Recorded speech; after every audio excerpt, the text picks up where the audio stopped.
Voici la belle histoire de ces US Open 2022 et le feuilleton que les amoureux de tennis vont suivre avec le plus d'assiduité. Début août, Serena Williams a annoncé qu'elle souhaitait mettre un terme à sa carrière de sportive.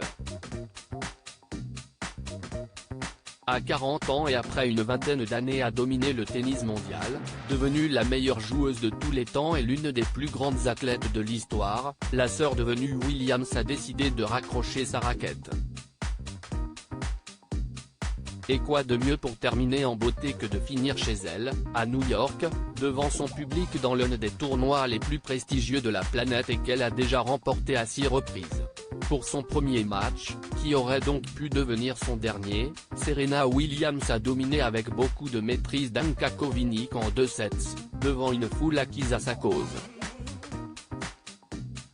Dans le public, on a notamment pu apercevoir son adorable fille Olympia et son mari, Alexis Ohanian, avec qui elle s'est mariée en novembre 2017.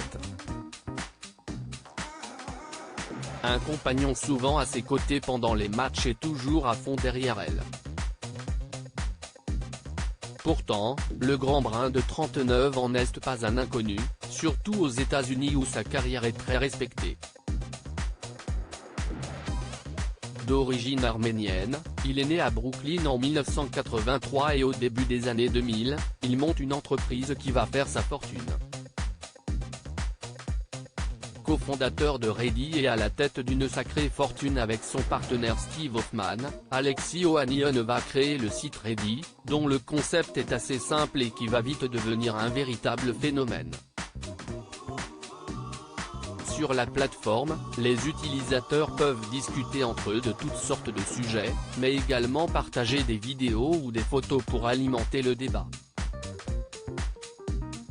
Un site qui va connaître une ascension phénoménale et à la fin des années 2000, le mari de Serena Williams décide de revendre ses parts, mais reste néanmoins à la tête du conseil d'administration, avant de claquer la porte il y a 2 ans. Depuis, il a notamment sorti un livre qui a vite été un best-seller et d'après les informations de Forbes, sa fortune personnelle s'élèverait à quelque 70 millions de dollars.